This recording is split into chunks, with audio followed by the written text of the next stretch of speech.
But today we're going to be talking about media outreach and spokesperson training. It's particularly timely with FASD Awareness Month just a few days away. This for NOFAS and for the field is a growing opportunity to go beyond our community and work with the media to bring our messages and this issue to the public at large, and to amplify our important voices. So before I turn it back over to Andy, who's going to be really focusing on social media that NOFAS will be doing during FASD Awareness Month, let me just give you a couple of basics on NOFAS.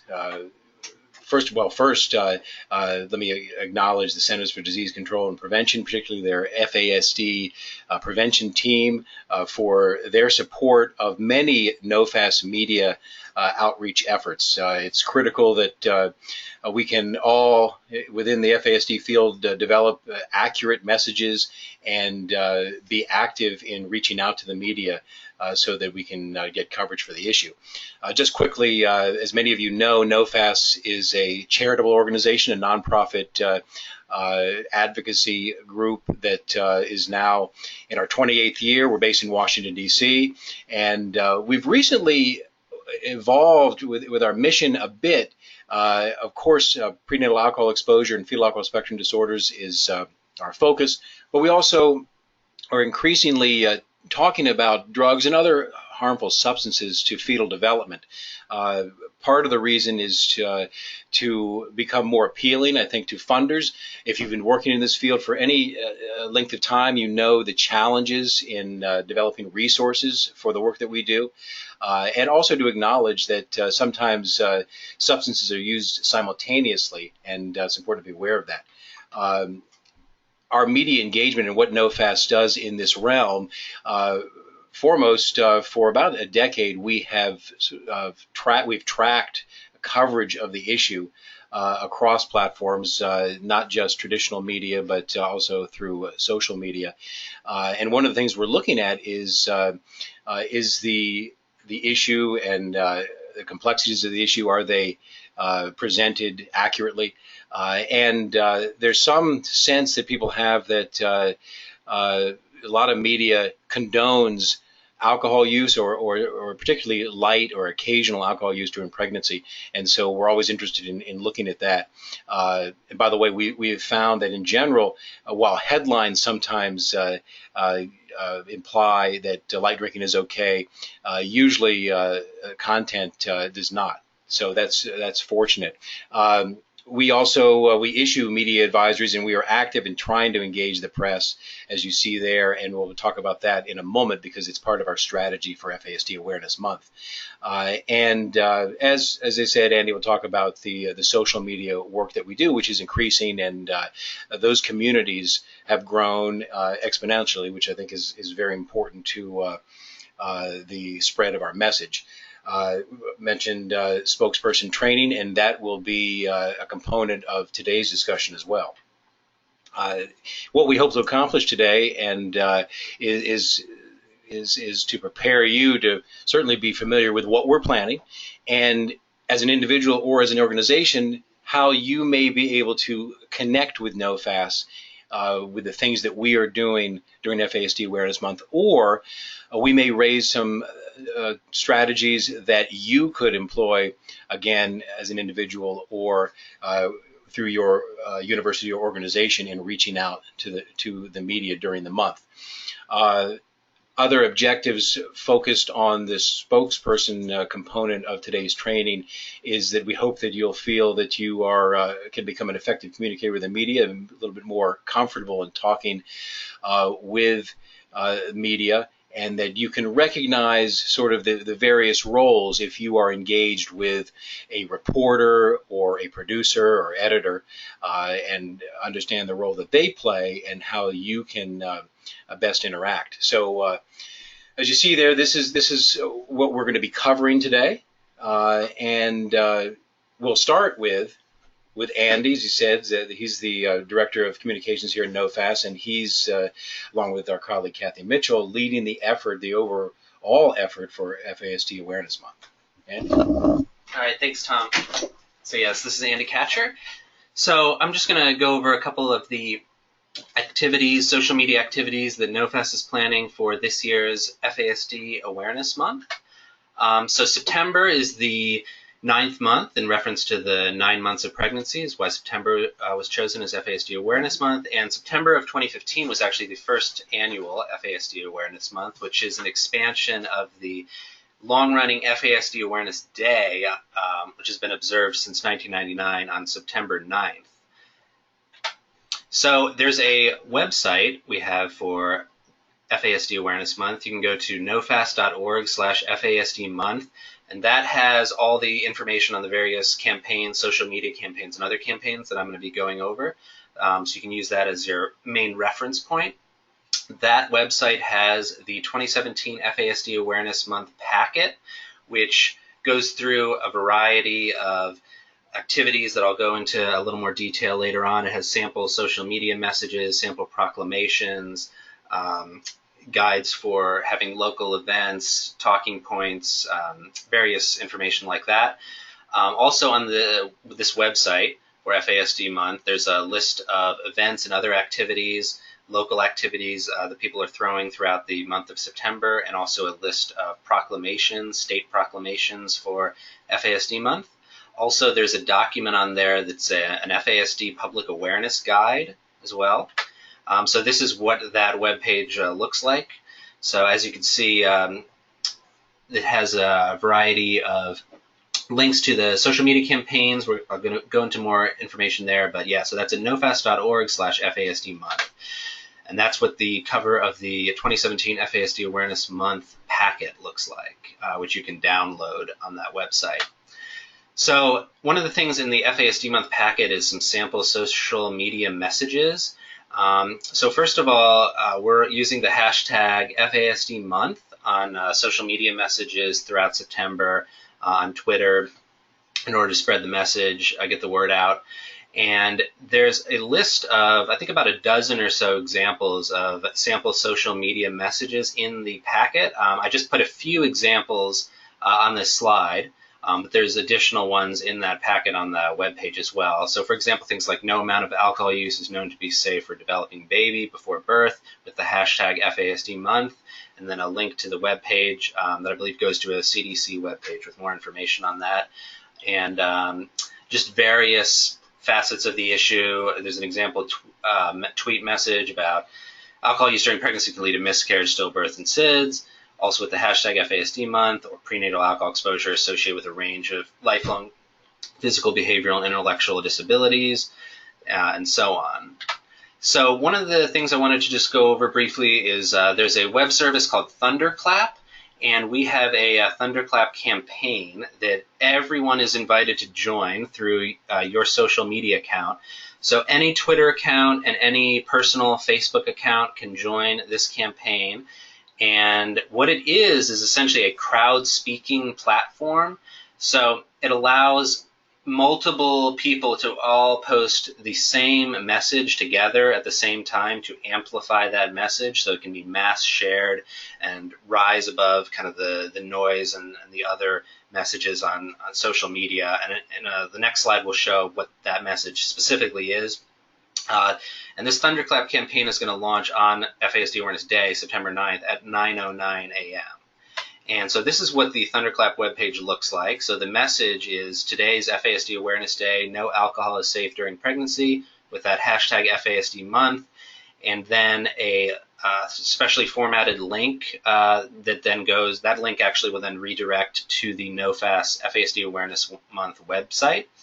So this is a screenshot of the campaign. As of today, there's 111 supporters, and we'd love to increase that to as many people to get involved as possible. It's very simple, very quick and easy for people to just click to support with their Facebook or Twitter or Tumblr account, and a pop-up window will just come up, and you'll just log in through your social media account or authorize it to do that. And essentially then this message will be posted from your social media account on September 9th at 9:09 a.m. along with everyone else that's participating.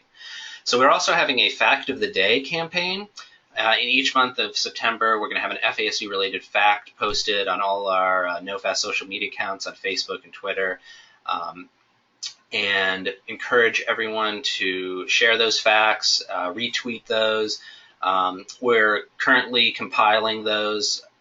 So the facts, they're going to cover a variety, various facets of FASD, different disciplines, perspectives, such as pediatrics, addiction. There's also going to be medical assistants, OBGYNs, nurses, social workers, the various disciplines that NOFAS is working with as part of our CDC project. And they're going to be targeted towards a variety of different professions, different audiences, and so there's going to be at least one, and maybe more than one on some days, facts posted each day throughout the month of September. Also, there's going to be a Twitter chat, which is scheduled for September 6th. That's going to be at 2 o'clock p.m. Eastern Time for 1 hour from 2 o'clock to 3 o'clock. And you can follow along and participate in that Twitter chat using the hashtag FASDchat.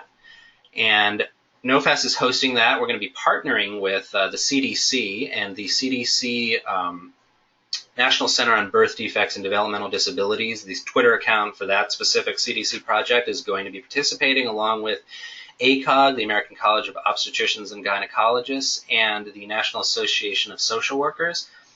So all of their Twitter accounts are going to be participating. They're going to be essentially, we're currently working to finalize planned questions and answers. So there's going to be about 6 or 7 questions that are going to be put out as part of this Twitter chat. And then NOFAS, as well as our partners, CDC, ACOG, and NASW, have tweets prepared to respond to those questions. Questions include things like, is any amount of alcohol safe to drink while pregnant, or what kinds of services and treatments are available for people living with FASD.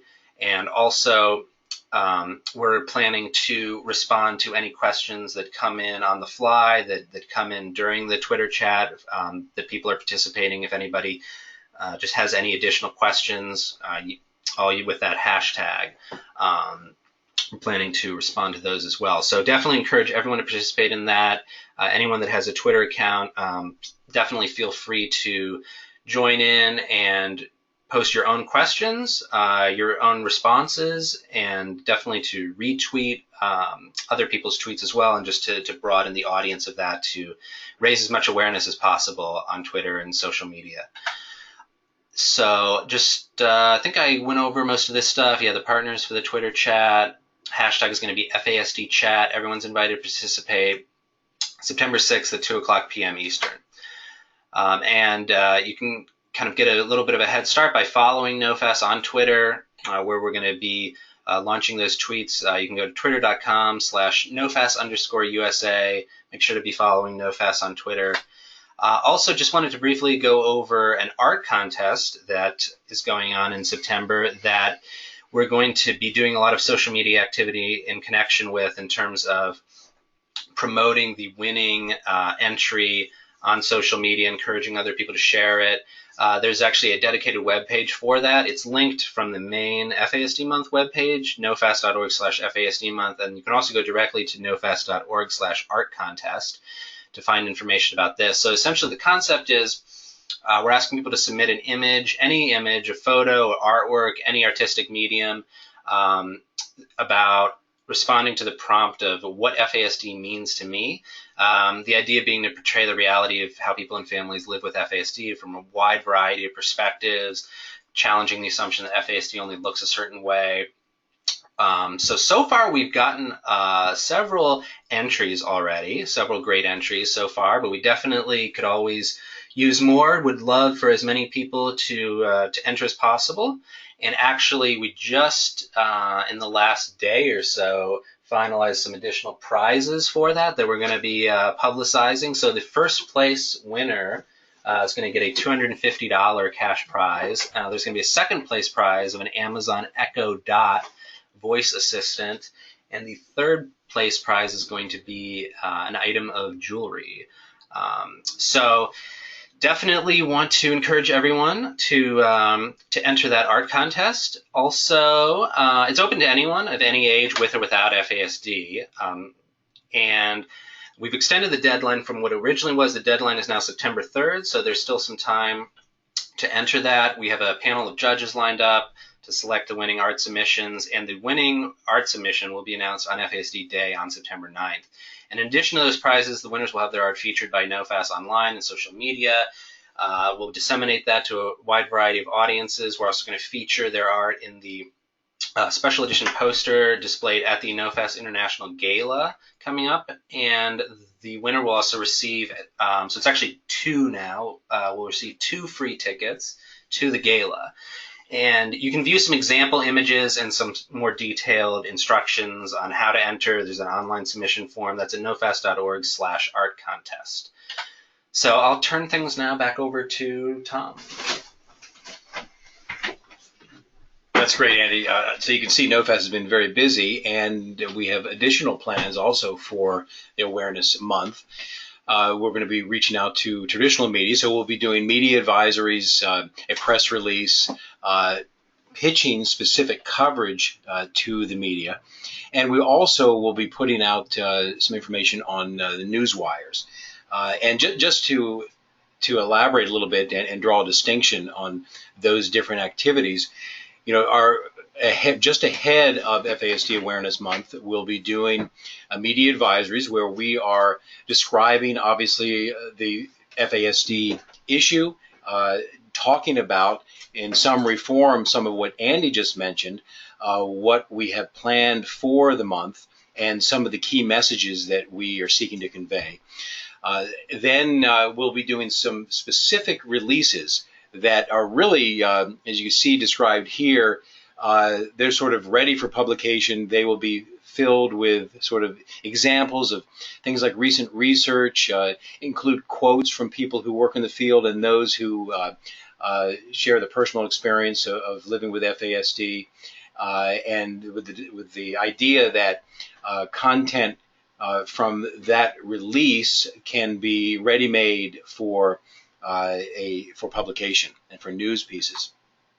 Now, specific pitches, NOFAS works with, here in the Washington, D.C. market where we're located, a list of media folks. We unfortunately don't have broad relationships where we can count on coverage, but we do have folks that we have worked with and reached to before. As I mentioned earlier, this is an opportunity that everyone is focusing on FASD in this month to really emphasize the timeliness of coverage.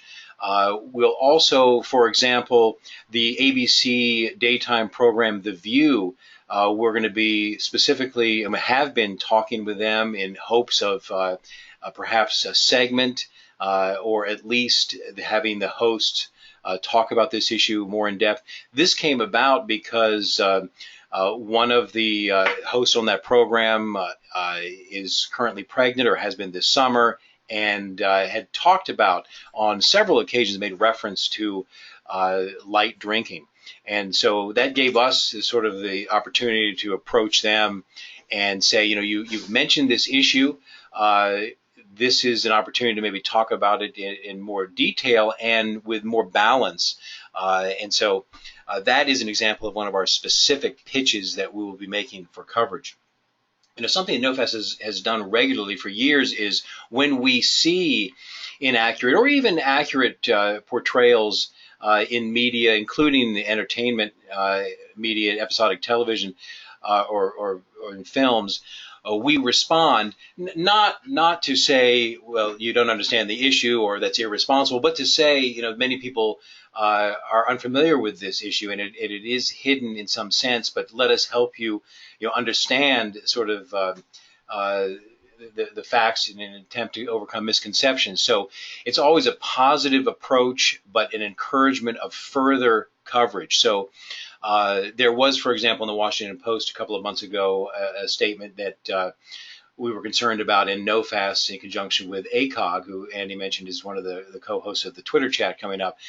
We submitted a letter to the editor, which was published in the Post, and we hope that they will continue to think about this issue. So in addition to the social media efforts, we'll also be reaching out to traditional media, and this is an opportunity if you're interested through your organization in joining some of the media outreach. NOFAS is very happy to emphasize your organization if you are prepared to respond, if the media wants to know more. When we put information out on news wires, for instance, we can target specific markets. So we are open to talking with you about doing that. So if you maybe are going to be doing a pitch or doing a press release, we can share language with you. We can try to come in and maybe complement your outreach by placing something on a newswire in your market during the same timing. So just contact Andy or myself at NOFAS if you really want to engage in that sense. Okay, so now let's talk about sort of serving as a spokesperson. And this is a sort of basic overview. Many of you may talk with the media already, may be very comfortable in doing that. You still may find something of interest here in the tips and the suggestions, but it is generally set up as a more basic presentation. Andy, our colleague Kathy Mitchell, and myself talk with the media and have at every opportunity that comes in front of us. Unfortunately, it's not as often as we'd like, but and we've learned a great deal over time. Plus, we also two women who each have worked 25 years in media. Lainey Webb and Jennifer Donaldson have helped put together this remainder of the presentation. Lainey worked many years behind the scenes for the CBS Evening News and for 48 Hours, the CBS program 48 Hours. And Jennifer worked for 60 Minutes and was executive producer for Chris Matthews on MSNBC, among other assignments. So they were both generously sort of helped with some of the language that you see here and some of the ideas. Again, very basic, but you know, if you're someone who cares about this issue and you've worked in the field and you have an expertise, believe me, you are needed as a spokesperson to be talking about our issue. And so that's what we're going to talk about. We're going to talk about you and some things that you can do and things that you should keep in mind when talking with the media. And to begin with is to be clear, though, that you are it is appropriate that you are speaking for your affiliation or the organization or the university you're working for, and so be aware it may be that you would need approval depending on the entity where you work. It could be agency. We have people from various tribes, from state agencies, from universities, of course, nonprofit organizations. And it's always important to make sure that if you are going to be talking as a representative of that entity, that you are approved to do so. The other thing that's going to be very important is that you really focus on where is your area of expertise. Now, you may be familiar with the broad range of FASD, but it may be something more specific, such as the research or as a practitioner or as a public health professional. So it's always helpful to take your bio and maybe turn that into just 3 or 4 sentences, one brief paragraph, which really emphasizes your background in the field and your knowledge base. So, and again, keeping in mind when speaking for the entity where you are affiliated, you are speaking on behalf of that entity and not yourself in many cases. So you do have to draw that distinction and make sure that your personal views are maybe set aside. Your organization may have a grant and may have been focused on a particular piece of research, or you may provide specific clinical services, and it's always best to focus in on that expertise and maybe set aside other views, unless, of course, they are approved by another authority. So, uh, very important before you actually reach out and agree to be interviewed that you're clear here. Just a few things that are so important that really come through if you are going to be, especially through some electronic medium, such as you're doing a radio interview or a television interview, where being natural and comfortable is always the best case. And if you are focused on your area of expertise, you're likely to just naturally be that way, as opposed to talking about things where you're a little uncomfortable and you may be concerned about not being able to answer a question.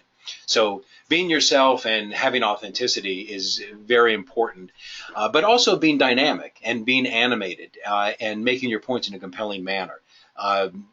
You will find that especially again in live interviews or interviews that to tape that will be shown on television or played on the radio, that you are not monotone and you are not sort of dry and overly talkative or windy, I would say, in your expressions.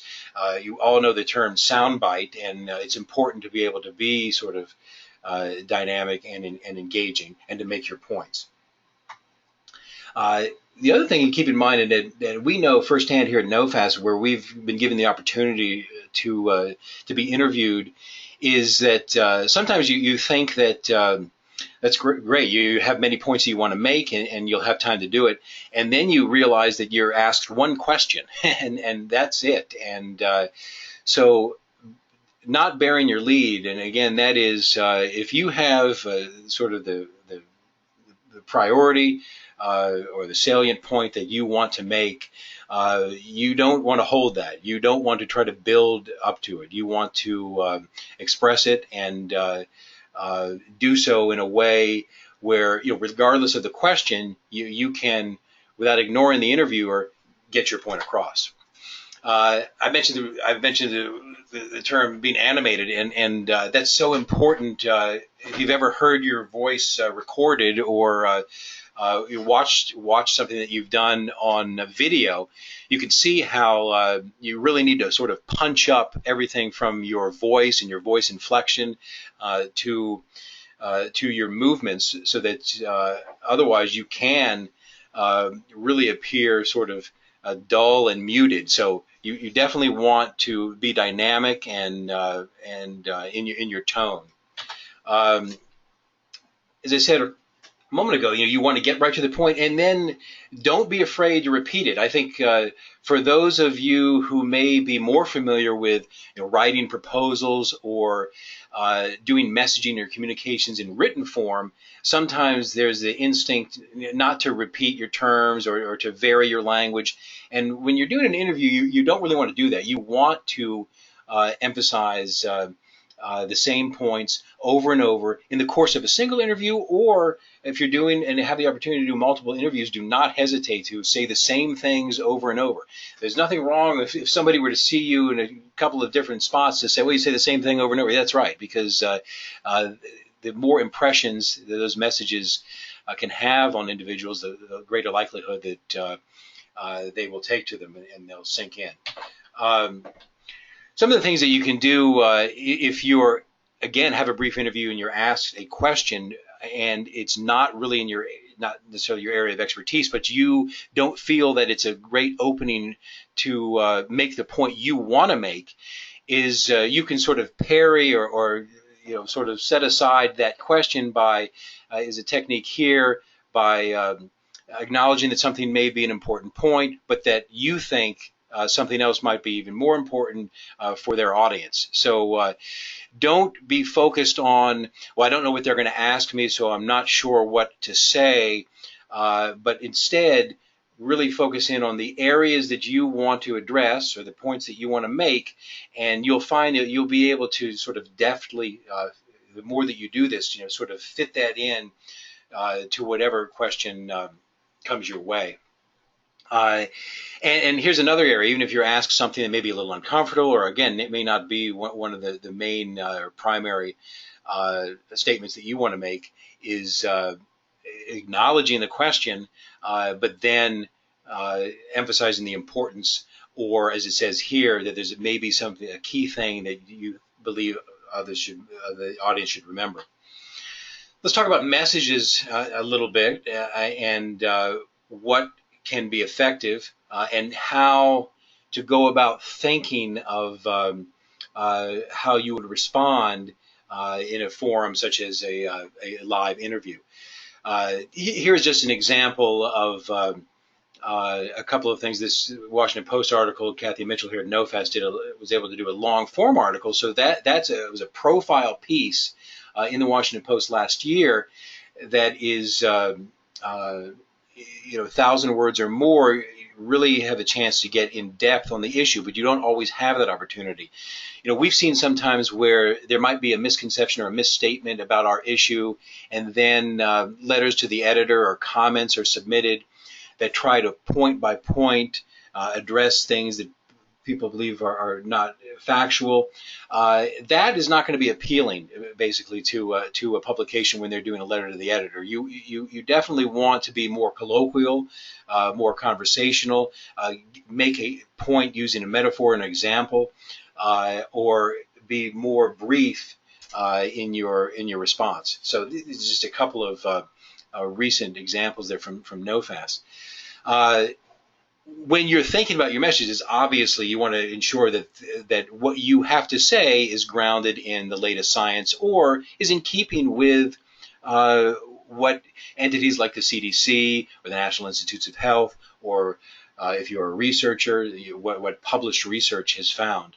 And you can do that, of course, by interacting with NOFAS and interacting and looking at the CDC website is excellent in they have data and other information, as does NOFAS, has its frequently asked questions. But as you would imagine, you want to make sure that what you're saying is accurate. I've actually been on programs before where with other FASD experts, and they make comments. It's very difficult to contradict on a live television program what someone else may say, but and I don't advise that you do that. But what is most important is that you're prepared in advance, and you are not making statements that could be based on outdated research or data. So again, know your stuff. These are things just to reemphasize. And one of the ways you can do that is to talk about the issue with people other than those that you work with. Now, whether your family or friends, they may not be interested necessarily, or you may not want to talk with them about the nuances and this issue. But I think if you've worked in the field long enough, you've found that it is quite fascinating. And one of the things that I know that kept the staff here at NOFAS interested is just the wide range of issues that surround FASD, whether it's reproductive health or so many policy issues, the challenges of public health and messaging, and to how can you present the issue so that people who quite often feel like, oh yes, I know about fetal alcohol syndrome, I don't need to think about that anymore. How can you get them to re-engage and be thinking about the issue? So if you're talking with outside of your work environment, or even within, but you're talking sort of more conversationally about the issue rather than maybe a key point, methodology and research, for instance, you'll find yourself doing so in a more conversational way. And especially if you talk to people who don't know about the issue, you sort of have to put it in a context of something that they might be familiar with, and you have to use sort of basic terms or make sort of very basic examples. And in doing so, you'll be sort of rehearsing or training yourself to, as it says here, turn a phrase and be able to make a quick reference or state part of an anecdote that could help somebody understand the issue. Speak English. Well, yes, we all know that if you're reading newspapers, it's not always at the level, again, that if you're writing press releases or policy position papers or proposals, and you do have to keep that in mind. The same thing when you're if you're on the radio, you don't want to use the vernacular of your field or use jargon. You want to be very basic in the terms that you use. As the example here is that the sensibility of what a 12-year-old might understand.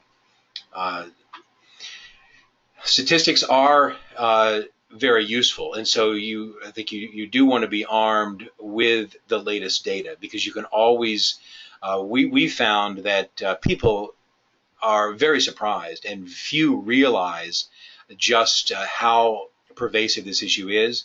There's not always reliable data.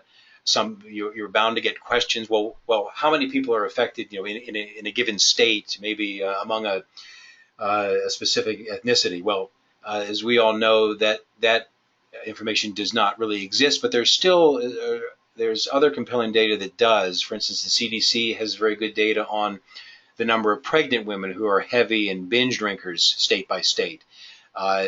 While that may not be the question you are asked, you can sort of bridge to a sharing of that data, knowing that it's obviously on topic, and it can be quite compelling.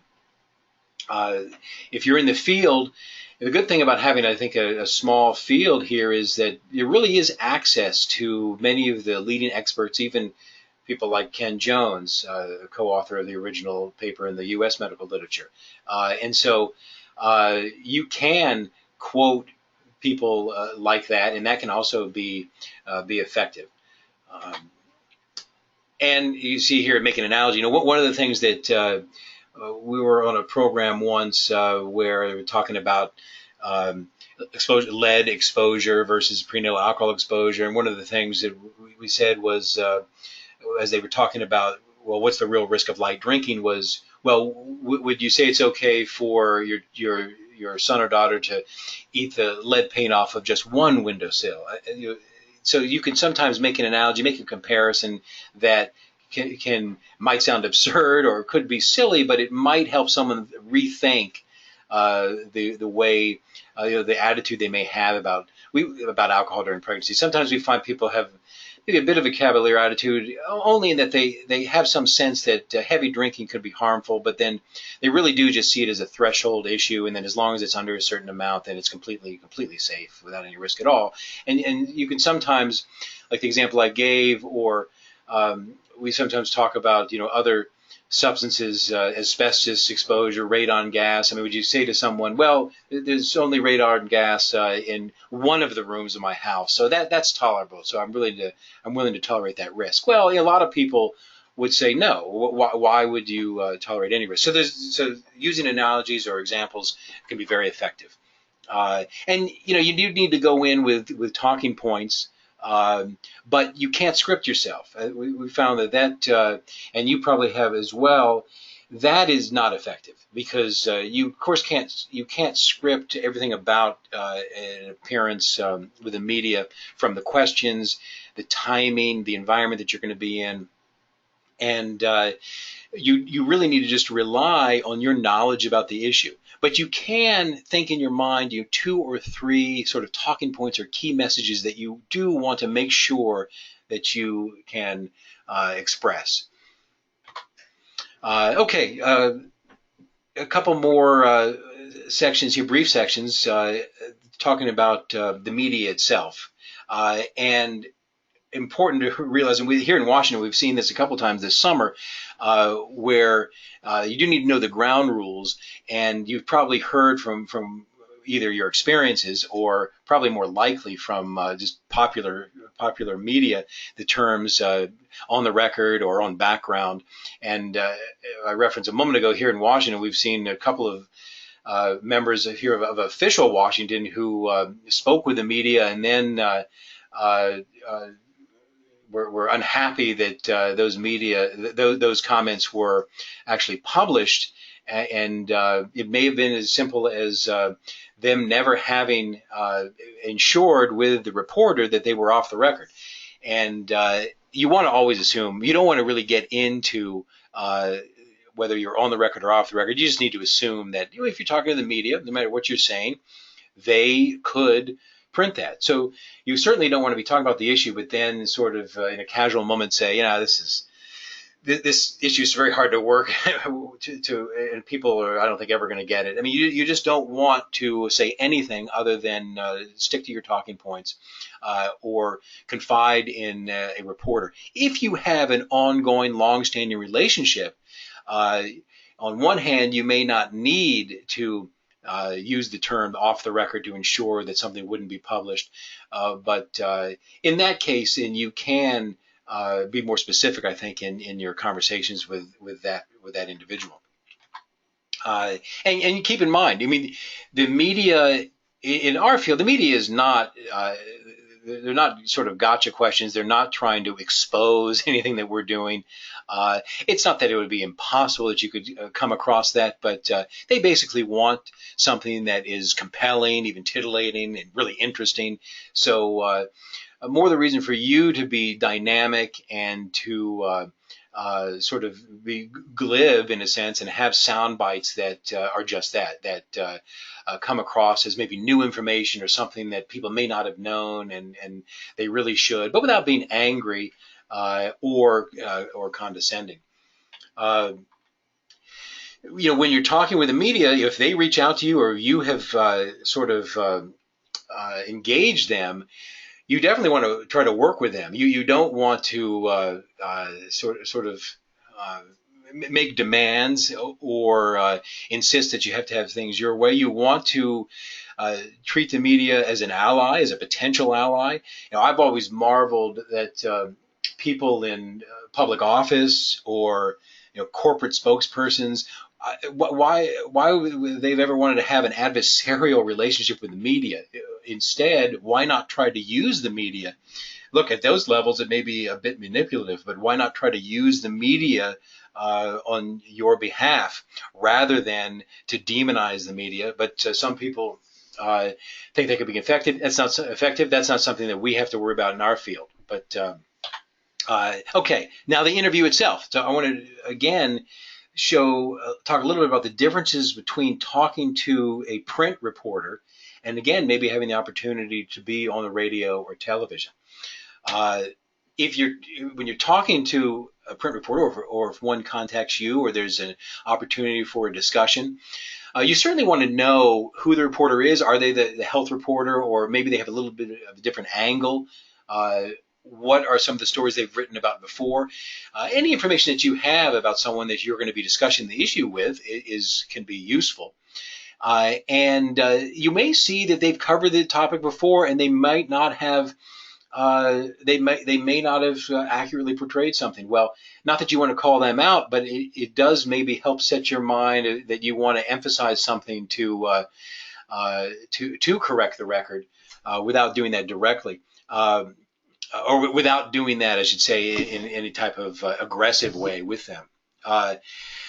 So you want to make sure, what are you going to be discussing? Because again, back to the original point about knowing your areas of expertise. And we do it here all the time at NOFAS. Someone will call, ask about a particular piece of research, and we will direct them to that researcher, or we'll direct them to someone else who is in that realm.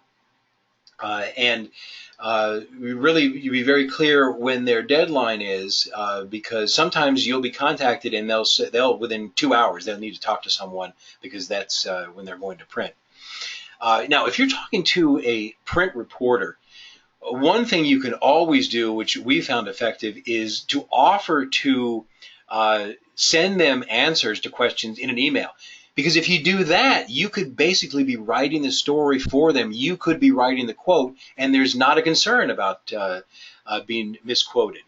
And that's why even if we get a message here, we're contacted, we will try to, if the deadline permits, quickly say that can we get back to you, even if it's in a very short time, because you can do some of the things that we've already mentioned. You can do a little research, learn a little bit more about who they are, if they've covered the story in the past, what their angle may be, and again, being able to send them in your own words, quotes, can be very much the most effective. What we found not to be effective is when you have these sort of long form conversations. So you're not being recorded and the interviewer is just jotting down notes, because you may really get on a roll and have 3 or 4 points that you want to make, and then they haven't really captured the sense of what you're saying, and not because they want to misquote you or they have a different angle or anything, not at all, just because they just haven't been able to accurately jot down what you've mentioned. So keep those in mind when you're doing a print interview. The last point there is an important one. Definitely don't be as presumptuous to say that I'd like to review your story, or in any way insist that you can offer to do that, and you can always offer to recommend other people that they speak with if they have additional questions. Okay, so keep all that in mind, and then there's additional points that if you're going to be doing a radio interview, where it's very key to know, are you going to be asked to go to a studio where you're actually sitting with the host? It's always, we have found, easier to interact with somebody who's asking you questions, obviously, if you're sitting right there with them. But most radio interviews are done over the phone. But you do want, if you have the option of actually going to a studio and sitting with a host, we think that we would suggest that's your preference. That'd be your preference. The other thing we've found in being on radio shows is that there are other guests. And so you need to ask that question. We've sometimes shown up on a show and then there's someone else taking an opposing view. And really, you don't have much time. You may have to alter your talking points because you may feel you want to counter what may have been mentioned by another guest. So if you know that beforehand, it's very important. Also, I've been on interviews where it's the callers who are asking questions. Again, important to know just the format and how it's going to work, so you can gauge the time that you may have to respond. Again, I've mentioned this here, not to how the radio and just and video as well tends to just dampen or dull your whole affect, obviously including your voice. So you do want to project. A couple of additional things for television, which really apply to the to radio as well. Most of these is that you be very clear about when this is going to occur. Sometimes people are going to come to you. They want to come to your office, come to your house, and talk to you. Being in your own environment can you may feel more comfortable. So if that's an option, certainly encourage that. And if you're on television, you do want to dress appropriately for that, and including having a jacket or coat on or something, that a blazer that it fits properly. I have to admit, one time I was on a program that they took a little bit of wider angle than we thought, and maybe the jacket I had on was from a little bit earlier in my life, and it wasn't quite large enough, so it looked a little silly with a jacket button. So you want to keep that in mind. And also, if you're going to be on television, you want to ask them about your hair and makeup. They may sound a little vain, but everyone on television that you see, basically on the news, they're all wearing makeup, and if you have the option to do that, definitely take them up on that and ask about it. Again, just a couple of other points which are fairly straightforward, where if you're talking with someone, obviously on camera, you want to be looking at the interviewer. You're just with the interviewer, talking with them. And if you can set aside the idea that others may at the time or will be looking at it, it would, if you have any discomfort, you would be more at ease. Here's our point about hair and makeup. So that's it, basically.